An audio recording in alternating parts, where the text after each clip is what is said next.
Welcome to the 15 days of learning the basics of live streaming, day 7.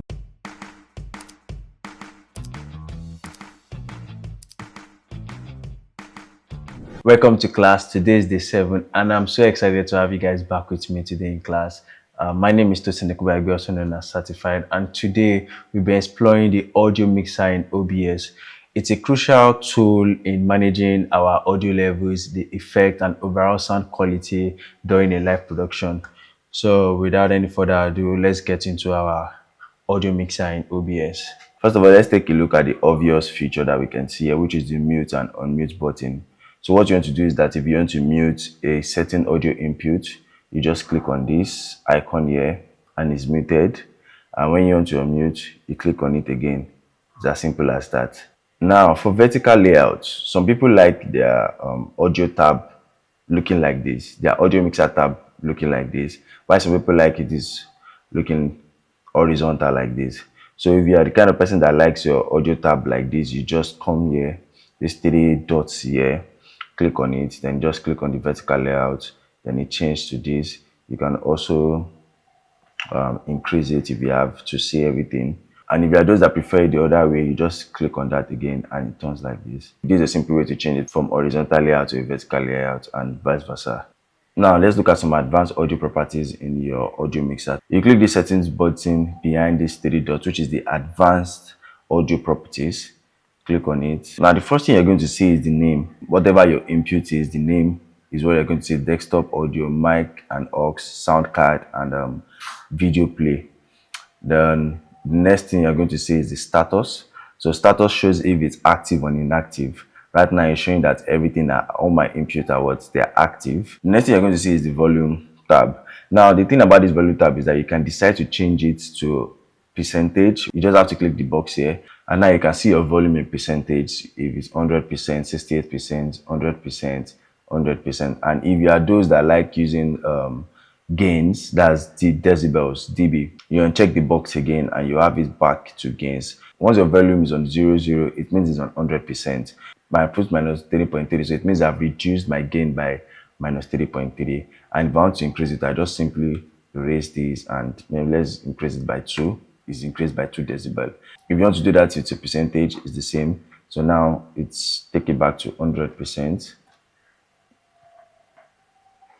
And if I want to increase it, I just increase it by 20% or I reduce it by 20%. It's that simple. For the mono column, it's simply helping us to change our mono to stereo. Now what that simply means is that if you have an audio input and your source is bringing in just one channel, maybe left only or right only, what you want to do is that you want to come to your advanced audio properties again and click on the mono box. So what it does is that it duplicates the channel that is getting signal to the other. So now you're going to have 2 signals coming in and your audio will be balanced. So that people that are listening online with their earpiece would have a balanced audio on both their left and their right earpiece. Balanced column, you always want to keep it in the middle so you have a balanced audio for left and right. Now sync offset, if your audio is ahead of your video due to whatever reason, maybe lag or maybe network issues, or maybe your laptop, you can always come to this sync offset and what you can delay it so that it can synchronize with what your video. Yes, and to do that you just need to come here, and a good place to start is 220 milliseconds. So from here you can now determine if the audio is faster or it's slower, or if the audio is still faster than the video, then you can still increase it. But if the audio is now slower than video, then you reduce it. It's simple, just maybe 100. But the best place to start from is 220 seconds. If it's not in sync like this, then you can either reduce it or increase it. But now I don't need to do this because my audio and video are in sync. Audio monitoring, you need to pay attention to this. First of all, we look at monitor off. It simply means that you'll be able to listen to your audio, but your online audience can still listen to the audios. It's just that you here won't be able to listen to the audio. That way you can't have an audio feedback from your laptop. Maybe you're using your earpiece, you can't listen to it and it won't come out from your laptop speaker. The monitor is going to be off. Where if you go ahead and click monitor only, mute output. Now what that means is that you can use this to listen to an audio before it goes live online. Yes, you can hear what the audio sounds like. You can monitor it here on your laptop, either with the laptop speaker or with your earpiece before it goes live. Yeah, so if you have a video you want to play and you want to check confirm if the audio is good, you just come here and click monitor only. The audio won't be going live, but you can listen to it on your laptop.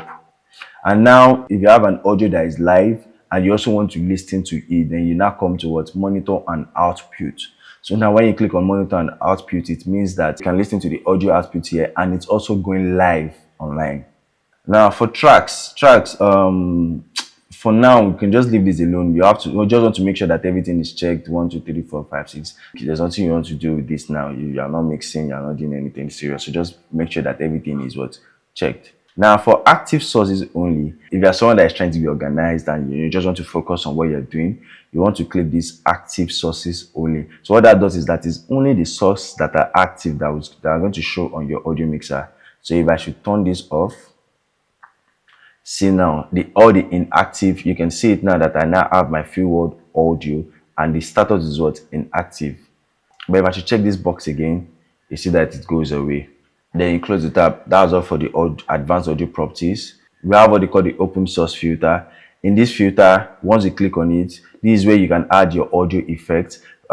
Scenarios where you are not getting a processed audio, maybe you're using a direct mic and you want to add like compressors, you want to add gates, you can do this. But if you're getting sound from an audio engineer, I want to believe that the audio engineer would have processed the audio already, so there won't be need for all this.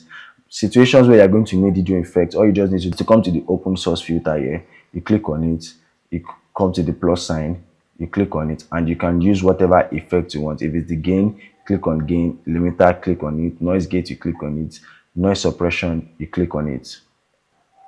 You can click on the gain effect, press OK. Now you can decide to increase or reduce your gain. It's that simple.